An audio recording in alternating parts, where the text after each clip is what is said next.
இதில் பழம்பெரும் நூலான தொல்காப்பியம் நூலை கரகம் முக்கோள் மனையே அப்படின்னு சொல்லுது. இதில் அந்தணருக்குரிய 3 பொருள்களில் கரகம் ஒன்றாக கருதப்படுகிறது. அதாவது கரகம் என்பது அந்தணர்கள் கையில் வைத்திருக்கக்கூடிய கமண்டலத்தை குறிப்பதாக சொல்லப்படுகிறது. இதனையே உங்களுக்கு நீரவரியா கரகத்து அப்படின்னு உங்களுக்கு 8 தொகை நூல்கள் ஒன்றான புறநானூறு கூறுவதை காணலாம். இதற்கு உரையாசிரியர்கள் குண்டிகை அப்படின்னு பொருள் கூறுறாங்க. சங்க இலக்கியங்களில் கரகாட்டத்தை பற்றி குடக்கூத்து அப்படின்னு குறிப்பிடப்பட்டுள்ளது.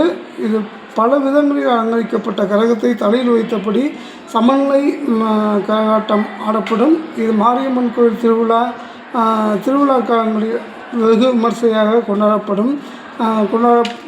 கடைபிடிக்கப்படும் ஒரு விழாவாகும். கரகம் அமைக்கப்படும் முறை அலங்கரிக்கப்பட்ட செம்பு அல்லது பித்தளை குடத்தை தலையில் வைத்து கொண்டு நையாண்டி மேலே இசைக்கு ஏற்றவாறு கீழே விழாதவாறு பெண்கள் மற்றும் ஆண்கள் ஆடும் ஆட்டமே கரகாட்டம் எனப்படும். கரகம் என்ற சொல்லுக்கு கமண்டலம், பூக்கூடம், கும்பம், செம்பு, நீர்க்குடம் என்ற பல அர்த்தங்கள் உண்டு. கரகாட்டத்திற்கு இந்த செம்பின் வாய்ப்பகுதியை தேங்காயால் மூடுவதற்கென்றே கட்டை வைத்திருக்கின்றனர். இதன் பின் டோப்பா எனப்படும் குடையை இதன் மேல் பொருத்தி வைப்பர்.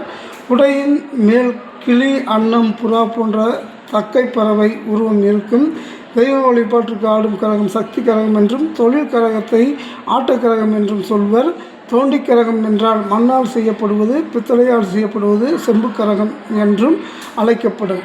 முன்பு ஆண்கள் பெண் வேடமிட்டு ஆடியதை தற்போது பெண்களே ஆடுகின்றனர். இவ்வாட்டத்திற்கு நையாண்டி மேளம், சிறிய உடுக்கை, பெரிய உடுக்கை, கத்துக்குழல், செண்டை, பறை என்பன இசைக்கப்படுகின்றன. நாதஸ்வரத்தில் பாடல் வாசிக்க, மேளம் முழங்க அந்த இசைக்கேற்ப கரகாட்ட கலைஞர்கள் ஆடுவார்கள். கரகாட்ட வகைகள் இரண்டு வகைப்படும். அது நம்ம முன்னாடியே சொன்னோம். சக்தி கரகம் பக்தி கோயில்களில் ஆடப்படுவது, ஆட்டக்கரகம் பொதுமக்கள் முன் அல்லது பொது நிகழ்வுகளில் ஆடப்படுவது.